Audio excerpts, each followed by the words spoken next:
مرحبا بكم أعزائي متابعي سلسلة قواعد اللغة الآشورية المعاصرة.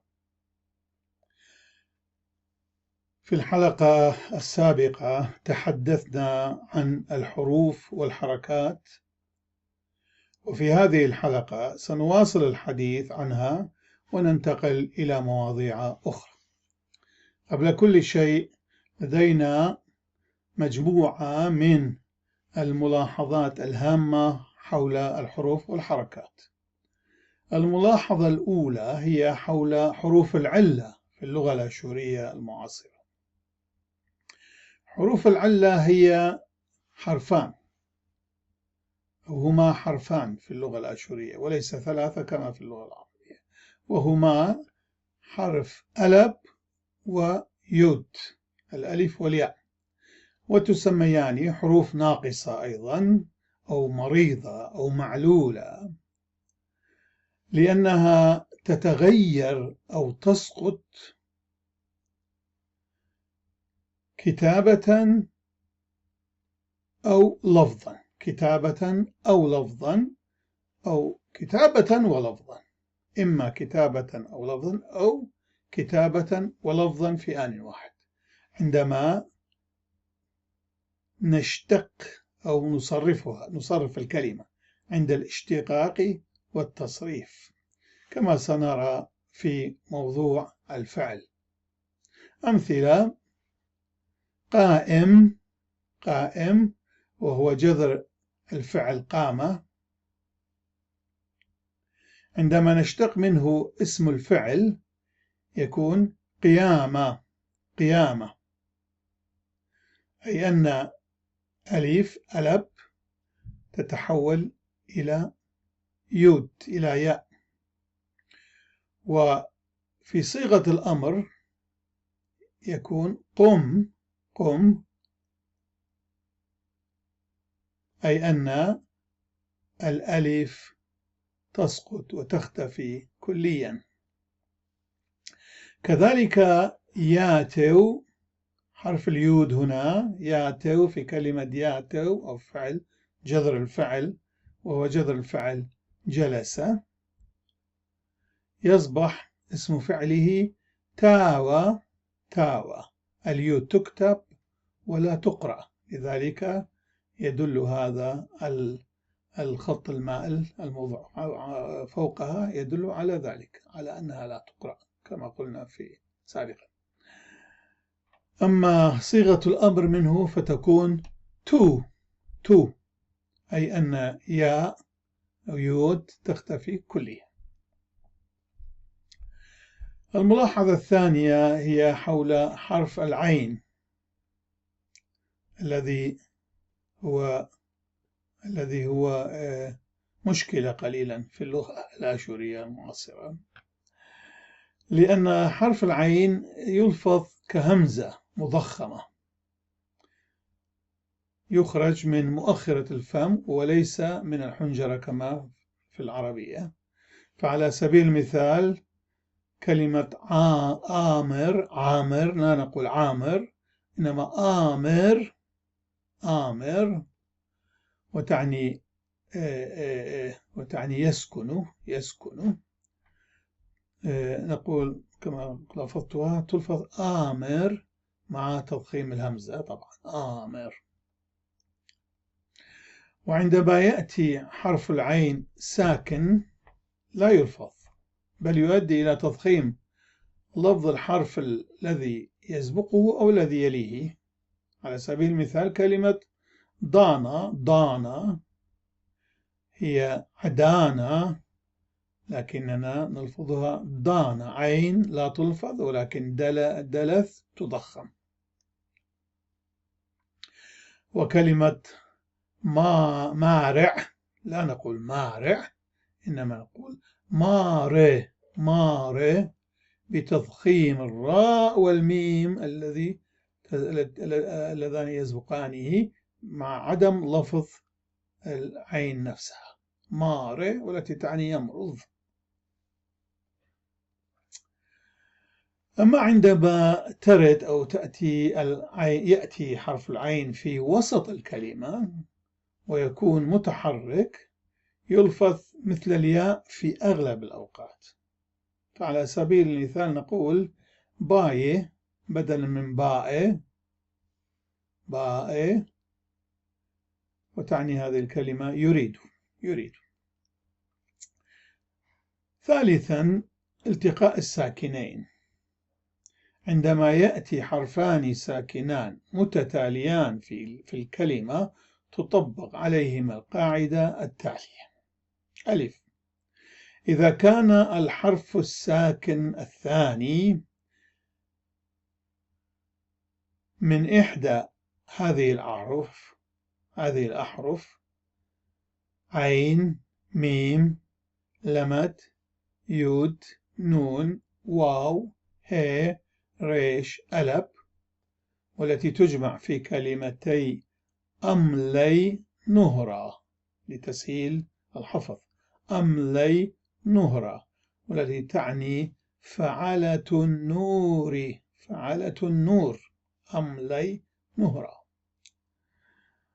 عندما يأتي الحرف الثاني الساكن يكون من هذه الأحرف نعطي له كسرة خفيفة،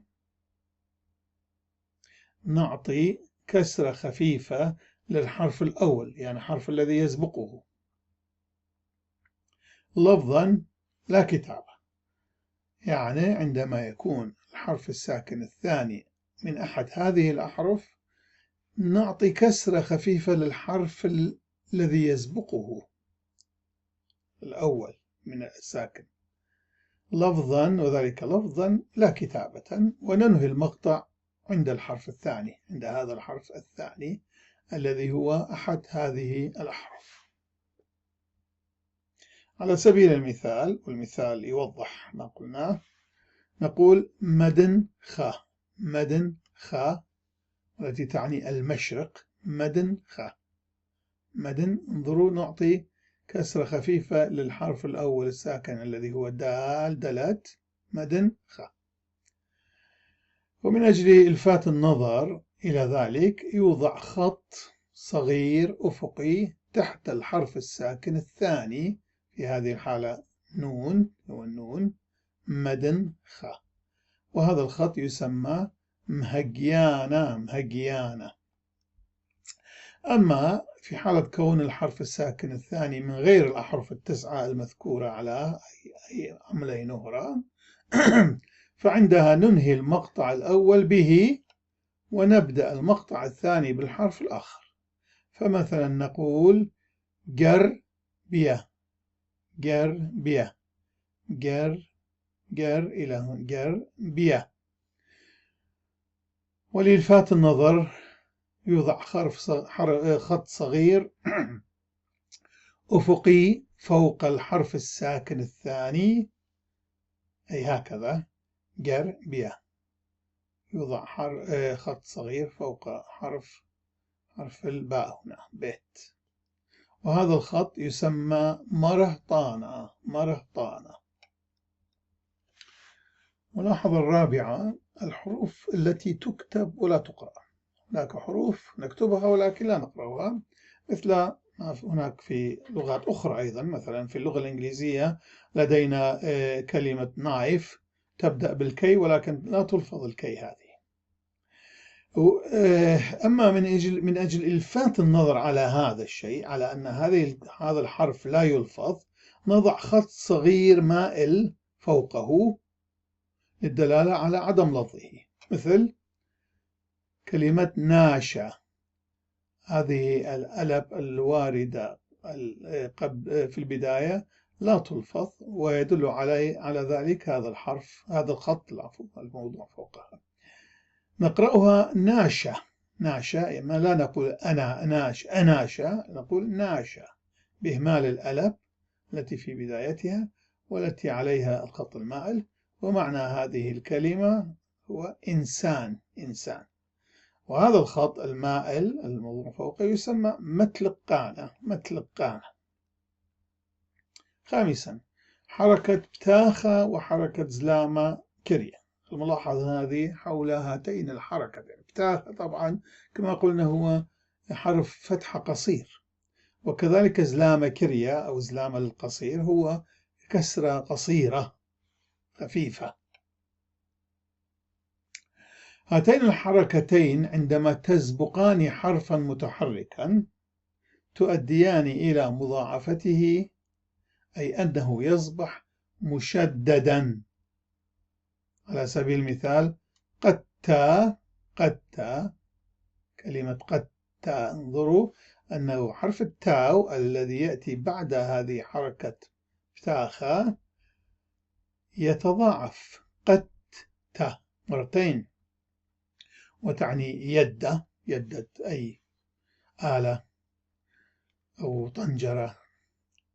وكذلك دبة زلام القصير، هذا زلام القصير الذي نقطتان أفقيتان، دبة تؤدي إلى مضاعفة الحرف الذي يليها الذي هو باء، بيت، وهذه الكلمة تعني الدب. هنا ننتهي من ملاحظات حول الحروف والحركات. نأتي إلى المقطع والكلمة. مما تقدم نفهم بأن الحرف والحركة هما اللبنة الأساسية للغة، ومنهما تصنع المقاطع، ومن المقاطع تتركب الكلمات، والكلمات هي الحجارة أو القراميد التي عليها يقوم بنيان اللغة كله. وفي اللغة الآشورية كما في كثير من اللغات فإن ما يحدد المقطع ليست الحروف الساكنة بل الحركة، فعدد الحركات في الكلمة هو الذي يحدد عدد مقاطعها، أي أن المقطع لا يمكن أن يحتوي على أكثر من حركة واحدة. والمقاطع لها أهمية كبيرة في اللغة الآشورية لسببين: الأول هو أن جذم أو بتر الكلمات يتم على أساسها كما سنرى لاحقا في موضوع الجذم، والثاني هو أن عليها تقوم الأوزان الشعرية والألحان الكنسية والمدنية. يعلم أيها القارئ الكريم أن المقطع في اللغة الآشورية يمكن أن يحتوي على أكثر من حرف، إذ يمكن أن يحتوي على حرفين أو ثلاثة. مثلا في كلمة نشرة والتي تعني النسر، نشرة المقطع يتكون من حرفين وحركة واحدة طبعا من حرفين. في كلمة بتلتا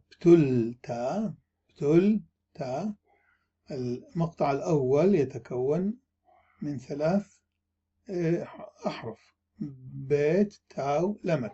هذه ليس حرفا إنما هي حركة. هنا واو تحتها نقطة، ليست بعد حرف إنما هي حركة أو كما قلنا في أعلى. بتلتا إذن وتعني بتول. ننتقل إلى الفصل الثاني وهو فصل قصير نذكر فيه عناصر الكلام. استخصد مملة أي عناصر الكلام، the parts of the speech. الكلام أو الخطاب هو عبارة عن مجموعة من الكلمات التي بها نعبر عن أفكارنا ومشاعرنا ونتواصل مع الآخرين، ومنها تتكون اللغة طبعا. الكلمات التي تكون الكلام أو الخطاب هي على أنواع مختلفة، وهي تؤدي أدوارا مختلفة في الكلام وتسمى بعناصر الكلام، وهي في لغتنا الآشورية كما في كثير من اللغات الأخرى 7 أنواع. إذن كلمات الخطاب هي 7 أنواع، وهي أولا الاسم، شمة الاسم، ويدعى أيضا الموصوف مشتمهانة، وهو عبارة عن كلمة تشير إلى شخص أو فرد أو شيء، مثل آشور، باسل، داود، كتاوى، طورة، أي آشور، باسل، داود، كتاب، جبل. والاسم هذا اسم، والاسم له معنى كامل بذاته. عندما نقول باسل نعرف باسل هذاك الإنسان الذي يسمى باسل. وللاسم جنس مذكر ومؤنث وعدد مفرد وجمع. العنصر الثاني هو الصفة شوماها، وهي الكلمة التي تشير إلى حالة أو خواص الاسم، وتكون تابعة له وملحقة به، وليس لها معنى كامل بذاتها، ولها نفس خواص الاسم من حيث الجنس والعدد، يعني مذكر مؤنث مفرد جمع. مثال: هونانا، نصيخة، ياريخة، خوارة، شخينة، أي عاقل، ناجح، طويل، أبيض، حار، هي كلها صفات. العنصر الثالث هو الضمير، خلب شما، وهو عبارة عن كلمة أو حرف، ممكن أن يكون حرفا أيضا، تقوم مقام الاسم الصريح وتشير إليه، ومن الممكن أن تكون منفصلة أو متصلة. لدينا كما في العربية ضمائر متصلة وضمائر منفصلة بالاسم، كما سنرى لاحقا. مثل أنا، وهو أنا يشبه العربية، أنا نقول لا أنا، نقول أنا، كما في جنوب العراق في العامية الجنوبية للعراق يقول أنا كما نحن بالأشوري أنا. أنت أخنن نحن وها بدون نقطة كبيرة للمذكر، ضمير متصل يتصل في نهاية الكلمة عندما يكون المفعول به يأتي، فسنرى في حينه الهاء وحدها هو يعني هو هاء للمذكر، وهاء مع نقطة كبيرة هي للمؤنث، أي أن أنا تعني أنا كما قلت، تعني أنت، أخنا تعني نحن، والهاء هذه تعني الهاء المذكرة، والهاء مع نقطة تعني الهاء ألف، أي ضمير الثالث، الضمير الغائب المؤنث. العنصر الرابع هو الفعل، سؤرانا، وهي الكلمة التي تشير إلى عمل ما، تشير إلى عمل، إلى فعل، مثل قائم يقوم، آزل يذهب، كاتب يكتب، تخمن يفكر، جاخك يضحك. وللفعل أزمنة مختلفة تشير إلى وقت وقوعه، وله أشكال مختلفة نسبة إلى القائم به، كما سنرى لاحقا. العنصر السادس هو الظرف، الملتة، وهي كلمة غير متغيرة لا تتغير، تتبع إلى الفعل، تابعة للفعل وتعرف عنه، تتبع الفعل وتعرف عنه، تعطينا معلومات أكثر عن الفعل. والظروف على أنواع مختلفة، فهناك ظرف مكان وظرف زمان وظرف حالة وإلى آخره، سنرى ذلك في حينه. من ضمن الظروف قام بالولاشوري، قام، بار، قدمت، برمشة، صويانائيت، قطيرائيت، والتي تعني قبل، بعد، صباحا، مساء، طوعا، جبرا. والعنصر السادس، عفوا كان هذا خامسا، العنصر السادس هو حرف الجر، ويسمى بالأشورية قديمة سيامه، حرف الجر، وهي كلمة أو حرف غير متغير، غير متغير، كلمة أو حرف يتبع إلى الاسم.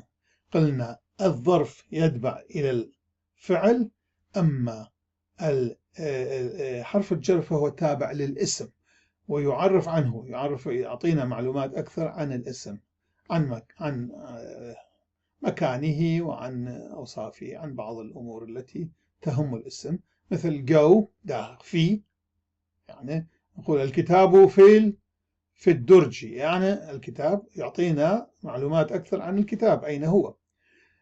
على، لي، إلى، لمت بوحدها لي، لما بالعربي أيضا لي، للبيت، للرجل، للإنسان. قواي داخل، اللل فوق، في، على، إلى، لي، داخل، فوق. والعنصر الأخير السابع هو أداة الوصل، السارة، السارة، وهي الكلمة أو الحرف أيضا التي تربط بين كلمتين أو جملتين، مثل دال وحدها د وتعني الذي. انظروا، هذا الحرف الوحيد دلت عندما يأتي قبل الاسم، يعني قبل الكلمة، يعني الذي. ويعني أي، يعني أيضا. و ين يعني أي، يعني أو أرجع من جديد. دلت يعني الذي، يعني أيضا أو كذلك، وين يعني أو. وسنقدم شرحا مفصلا لكل من هذه العناصر في الصفحات القادمة. نأتي إلى الفصل الثالث وهو عن الاسم، شمة، العنصر الأول من الكلام، شمة. الاسم شمة أو the noun. كما رأينا أن الاسم في عناصر الكلام، أن الاسم هو كلمة لها معنى كامل بذاتها، وهي تشير إلى شخص أو فرد أو شيء ما، والاسم لا زمان له، ليس له زمان. مثال: آشور داود، أريا، نشرة، مات، كتاوى، كيبا. كما ترون أن في اللغة الآشورية ليس هناك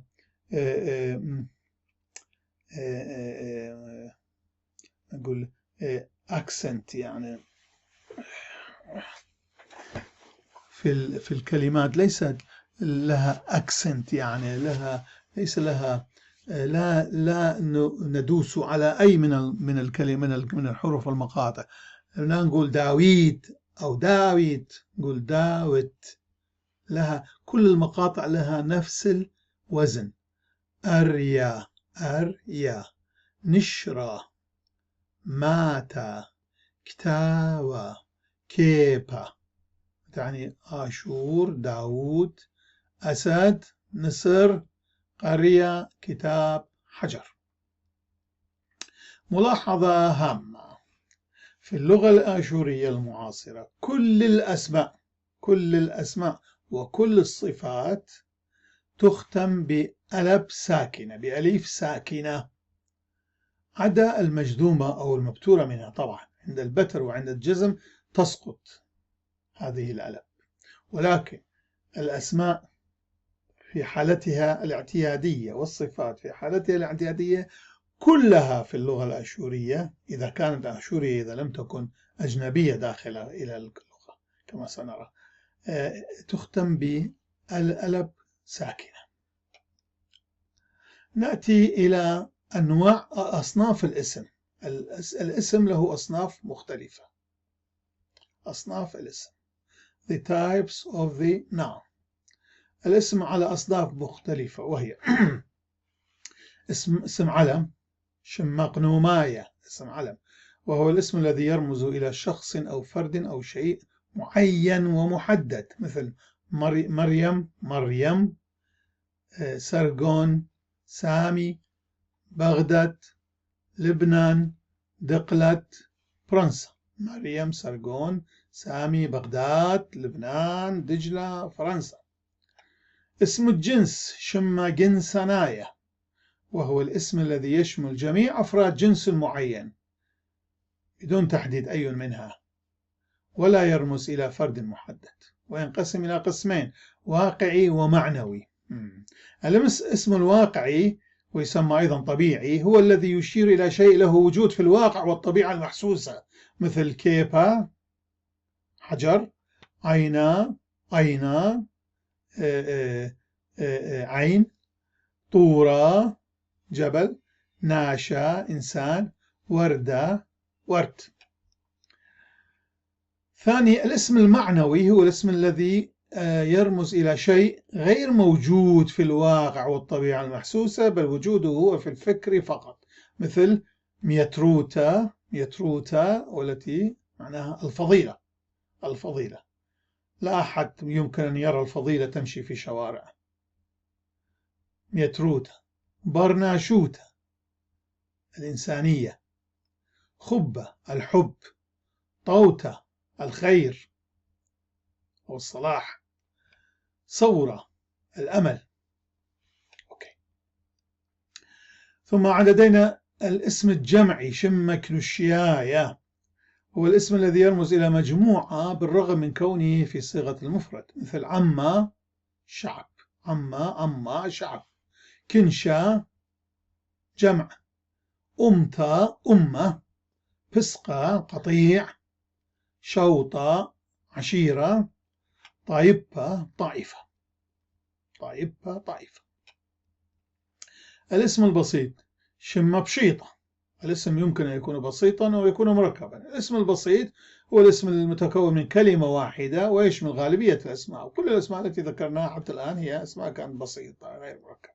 الاسم المركب شممركوة، وهو الاسم المتكون من كلمتين متصلتين ترمزان إلى شيء واحد، هو اسم لشيء واحد مو لشيئين، ولو أنه متكون من كلمتين، حيث أن الكلمة الأولى منهما تكون مجذومة، تكون في اللغة العشوائية الكلمة الأولى هي على مجذومة صيغة الجذم، والثانية ممدودة، مثل بيت كريه. انظروا، بيت كريه هي كلمتان، بيت وكريه، وتعني مستشفى، أي بيت المرضى. كريه مرضى، بيت هي جذم لكلمة بيتا، بيت كريه. برا إيدا، تاء تلفظ لأنها عليها هذا، برا إيدا، وتعني كفوف، جوانتي. برا إيدا. برخة ليلة، خفاش الليل. أزلا كوشة، لا نقول عزلة، أزلا كوشة. انظروا كيف نضخم العين، أزلا كوشة، وتعني عنكبوت. سبر يوما، وتعني جريدة. اسم الجوهر أو الاسم الوصفي شم أوسيايا ينشم شوماهايا، ينشم شوماها، وهو الاسم الذي يرمز إلى جوهر الكائنات والأشياء، ويصاغ من الاسم أو الصفة. هذا اسم نصيغه نشتقه من الاسم والصفة، أو نصنعه من الاسم والصفة أو الصفة، وذلك بتحويل حركة وهذه هي طريقة الاشتقاق أو الصنع، بتحويل حركة الحرف ما قبل الأخير إلى الرواسة. إذا كانت سقافة أو زلامة وغير حركة نقلبها إلى الرواسة، ونضيف حرف تاو مسقوفة، يعني ذات حركة سقافة مع ألف ساكنة في نهايته، طبعا دائما ألف ساكنة لأنه صفة. وبعبارة أخرى إضافة مقطع أوتا، واو رواسة وتاء سقافة مع ألف. هذا المقطع نضيفه إليه بعد حذف حركة الحرف ما قبل الأخير، حركة حرفه ما قبل الأخير نحذفه. مثل هنا توضع الصورة: ناشوتا، ناشا الإنسان. ماذا نعمل؟ هذه سقافة حركة شين التي ما قبل الألف الختامية التي لا نعيرها اهتمام. ناشا تصير أو، ناشو، ونضيف تاء وسقافة ألف، ناشوتا. ألاها تصير ألاهوتا، ألاهوتا. بابوتا من بابا، بابا بابوتا.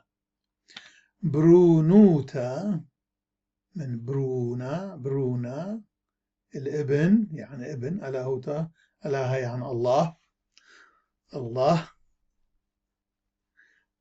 قبل كنا نلفظها اللاهوتا لأنه هنا هاي بتاخة، ولكن هاي هنا شواذ، لا نضاعف كلمة الحرف الذي يلي البتاخة، إنما نتركه كما هو. ألاهوتا، ألاهوتا، ألاها الله. ظاهر أنه قبل 100,000 السنين كانوا يقولون اللاهوتا، ومنها طبعا جاءت أيضا كلمة في اللغة العربية التي هي أخت اللغة الأشورية القديمة، الله، اللاهوتا، الله. في جذب الكلمة ألاها أيضا راح تصير أله يعني الله، أله. بابوتا تعني اللاهوتا طبعا تعني اللاهوت. بابوتا تعني الأبوة، من بابا، بابا تعني أب، بابا. من أيضا بابا في بعض اللهجات العربية، بابا هي بابا في اللغة الأشورية. برونوتا من برونا، برونا تعني الابن، وبرونوتا تصير بنوة، بنوة. قشية تعني قاسي، قشية، واسم جوهرها أو وصف الاسم الوصفي هو قشيوتا، قشيوتا. ياء تحذف حركتها وبعدها نضع المقطع أوتا، قشيوتا. قديشوتا من قديشة أي القداسة، قديشوتا من قديس، من صفة، هنا من صفة، هنا من اسم نركبه ونصنع الاسم الوصفي، هنا نصنعه من صفة. قديس، قديس هو صفة، فتصير قديشوتا، قديش، قديشوتا، قداسة. جوروتا، جوروتا من جورا أي كبير، أيضا صفة، كبير يعني كبر، أو أيضا تأتي بمعنى رجولة، العفو هنا رجولة. جوروتا من جورا رجولة. أرزوتا من أرزة، أرزوتا من أرزة يعني هنا رجوع، العفو. جوروتا هي كبر، من كبير الكبر. وأرزوتا من أرزة يعني رجولة، من رجل. سخلوتا من سخلة يعني جهالة، من جهل. خواروتا من خوارة يعني بياض، من أبيض. قريروتا من قريرة يعني برودة، من بارد. أوكي. سنكتفي بهذا القدر في هذه الحلقة. لقد نحن في الدقيقة 34. نكتفي ونقف هنا إلى أن نلتقي في الحلقة القادمة إن شاء الله لتكملة ما بقي، وهو الكثير من الاسم، من هذا الفصل الذي هو عن الاسم. ألتقيكم في الحلقة القادمة وأستودعكم الله. إلى اللقاء.